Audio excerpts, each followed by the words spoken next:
दोस्तों स्वागत है आप सभी का स्टडी फॉर फाइंड के एक नए वीडियो लेक्चर में। आपके काफ़ी डिमांड पे आज मैं लेकर आया हूँ एनालॉग इलेक्ट्रॉनिक्स का मॉडल पेपर। जी हाँ गाइस, आपने सही सुना, जो कि इलेक्ट्रिकल के लिए ओनली है और ये सेकंड सेमेस्टर के लिए है।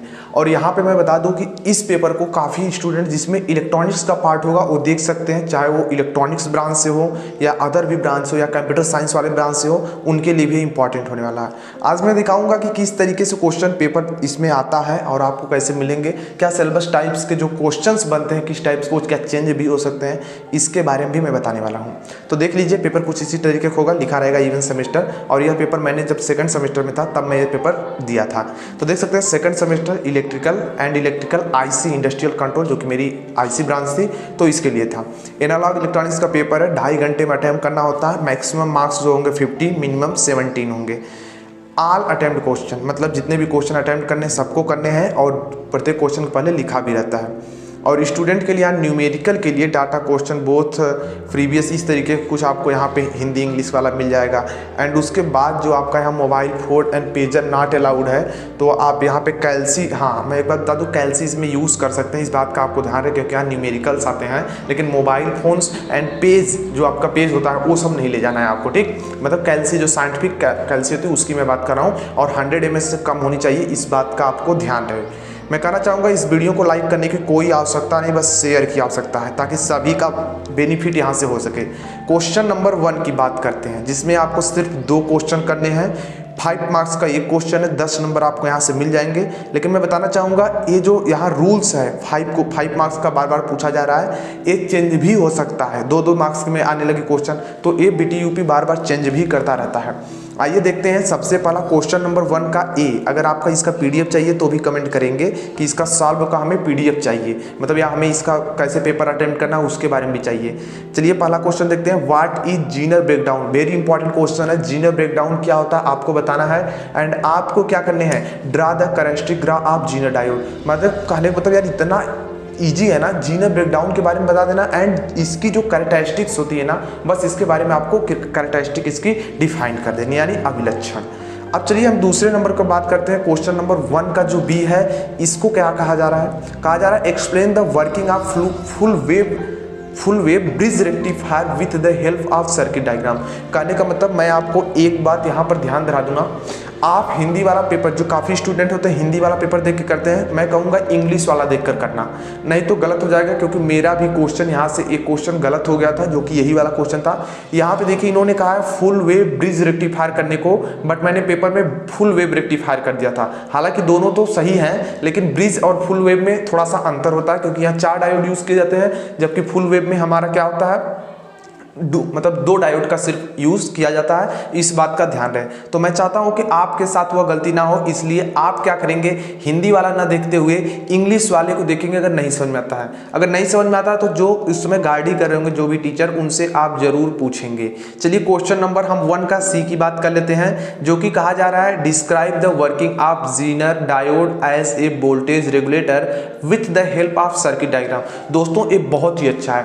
कहने का मतलब यार क्वेश्चन में कहा जा रहा है जो जीनर डायोड होता है ना, उसको हम एक वोल्टेज रेगुलेटर के फॉर्म में कैसे यूज कर सकते हैं, इसके बारे में आपको लिखना है। और मैं बता दूं बहुत छोटा छोटा ये टॉपिक है, मात्र आधे घंटे यानी 30 मिनट में मतलब क्वेश्चन सबका अटेम्प्ट करने होते हैं, ऑलमोस्ट करेंगे। मैं बता दूं इससे भी कम टाइम में इस दोनों को कर सकते हैं, बहुत इजी वे में, मतलब थोड़ा सा फास्ट लिखेंगे तब के लिए, और राइटिंग भी अच्छी हो। अगर ये दोनों करते हैं तो और भी कम टाइम लगेंगे, इस वाले में थोड़ा सा ज़्यादा टाइम लगेगा। नेक्स्ट क्वेश्चन की तरफ हम बढ़ते हैं। क्वेश्चन नंबर 2 कहा जा रहा है 2 क्वेश्चन का सिर्फ आंसर देना है आपको। 5 नंबर की एक क्वेश्चन है, 2 करोगे 10 नंबर आपको यहाँ से रिसीव हो जाएंगे। चलिए मैं पहले क्वेश्चन की बात कर लेता हूँ। पहले क्वेश्चन में ये कहा जा रहा है कि explain the working of bipolar, यानी जो आपका बीजेटी है, बाईपोलर जंक्शन ट्रांजिस्टर बीजेटी, इसके बारे में आपको बताना है। And right the relation between current in BJT. कहने का मतलब इसमें जो करंट के रिलेशंस होते हैं बीजेटी में, वो आपको बताने हैं। नेक्स्ट गाइस हम लोग बढ़ते हैं क्वेश्चन नंबर 2 के बी की तरफ। इसमें कहा जा रहा है right comparison of different configuration CE, मतलब कलेक्टर आपका common emitter, common base, common collector. जी हाँ दोस्तों, ये बहुत इंपॉर्टेंट क्वेश्चन है और पेपर्स में आया भी है, तो इस बार भी हो सकता है आने के चांसेस हो जाए, क्योंकि कॉमन से है, ज़्यादा क्वेश्चन नहीं बन सकते इससे। तो आपको सिर्फ कॉमन एमीटर क्या होता है, कॉमन बेस, कॉमन कलेक्टर क्या होता है, इसके बारे में थोड़ा नॉलेज ले लेना है और कैसे डिफरेंट है इसके बारे में आपको बताना है आप बाइपोलर जंक्शन ट्रांजिस्टर के।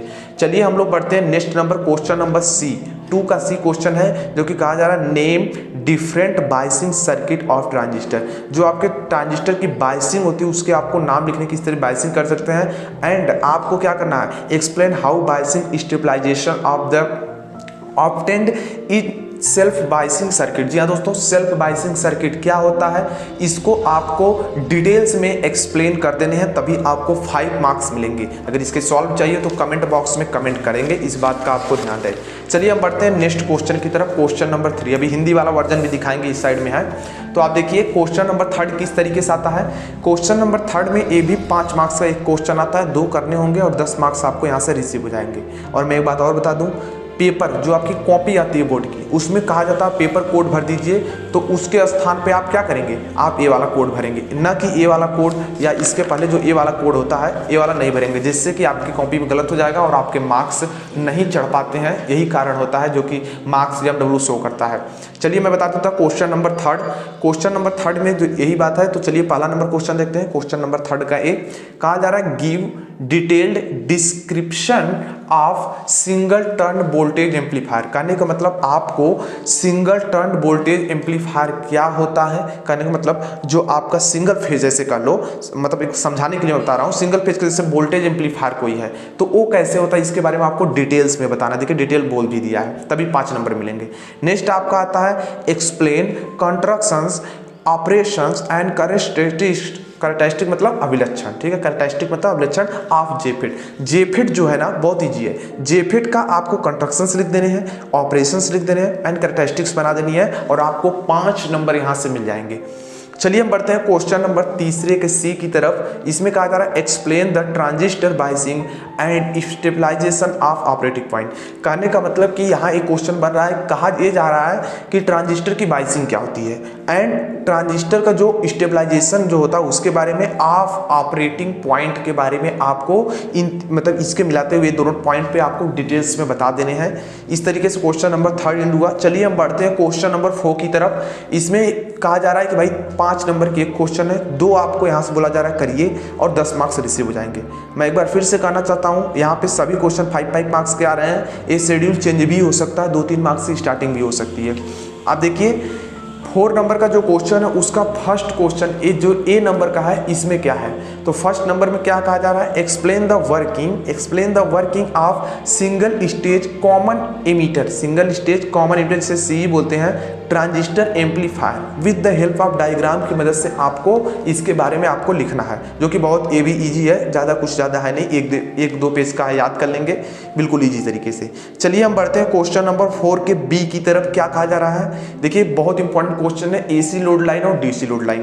कहा जा रहा है what R AC load line and DC load line के बारे में बताइए and right the equation of load line. Load line का इक्वेशन लिखिए एंड इट्स इंपॉर्टेंट, यह किस प्रकार से इंपॉर्टेंट है इसके बारे में भी आपको बताना है।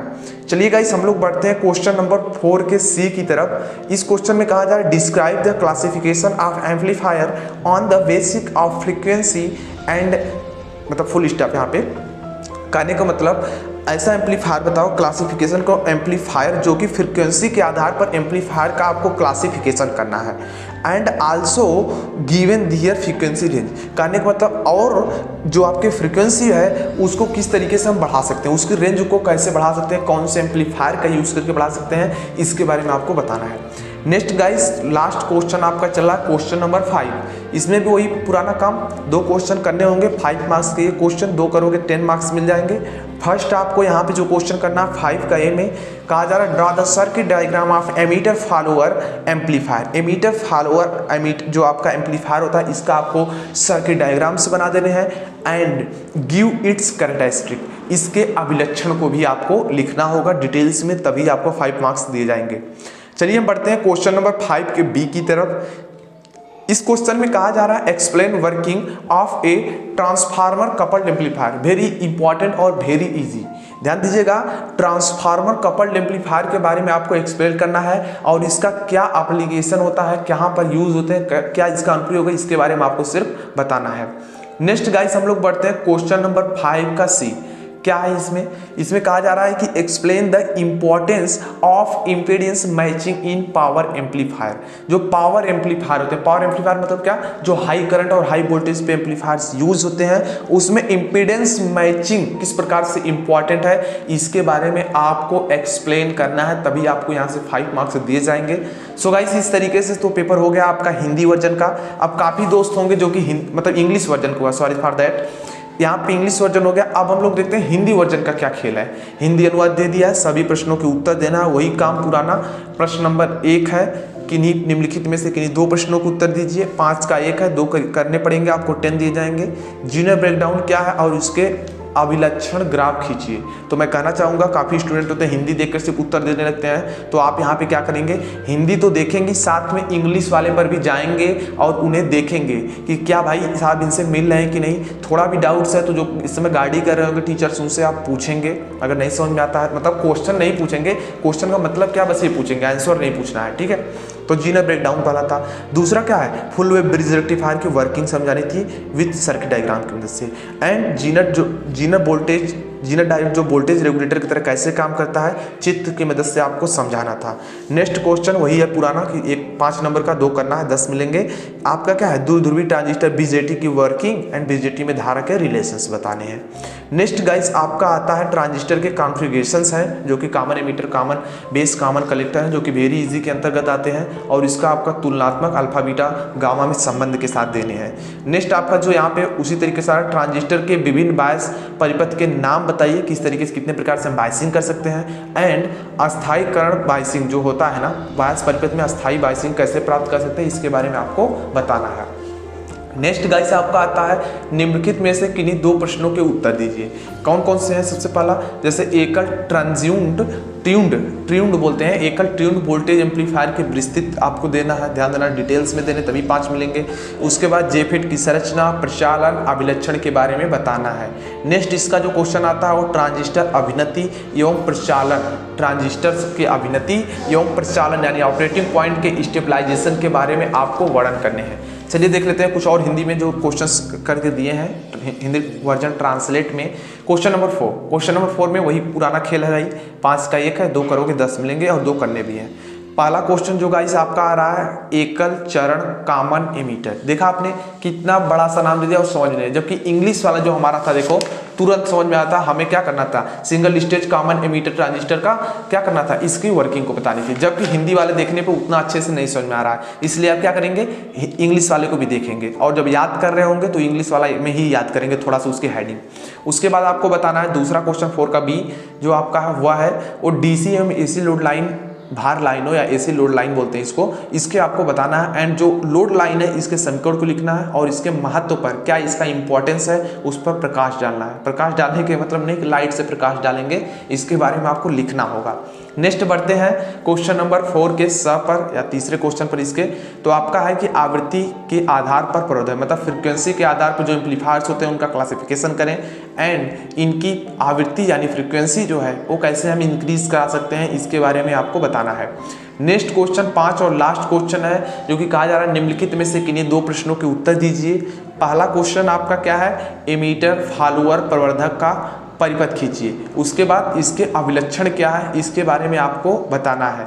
नेक्स्ट आपका क्वेश्चन आता है इसका जो दूसरा है क्वेश्चन, कहा रहा ट्रांसफार्मर कपल्ड एम्पलीफायर, हिंदी में तो लिखा गया ट्रांसफार्मर युग्मित बहुस्तरित प्रवर्धक, तो इसको बोलते हैं ट्रांसफार्मर कपल्ड एम्पलीफायर के बारे में आपको बताना है। एंड इसका किस तरीके से यूजेज है, एप्लीकेशंस है, इसके बारे में आपको बता देना है। नेक्स्ट उसी तरीके से क्वेश्चन नंबर 5 के स पर चलते हैं, शक्ति प्रवर्धकों में प्रतिबाधा मिलान के महत्व के बारे में व्याख्या करें। जी हाँ दोस्तों, ये बहुत इंपॉर्टेंट ये भी क्वेश्चन है, देख सकते हैं इंग्लिश वाला बहुत अच्छे से समझ में आ रहा है, जबकि हिंदी वाला जो था ना थोड़ा देख रहे हो, शक्ति प्रवर्धक मतलब पावर एम्पलीफायर्स में इम्पीडेंस मैचिंग के महत्व के बारे में लिखिए। सो गाइस इस तरीके से आपने आज के इस वीडियो में देखा कि एनालॉग इलेक्ट्रॉनिक्स का पेपर किस तरीके से आता है और आपको किस तरीके से क्वेश्चन अटैम्प्ट करने हैं। मैं कहूँगा कि जो क्वेश्चन पहले आता है पहले उसको करेंगे।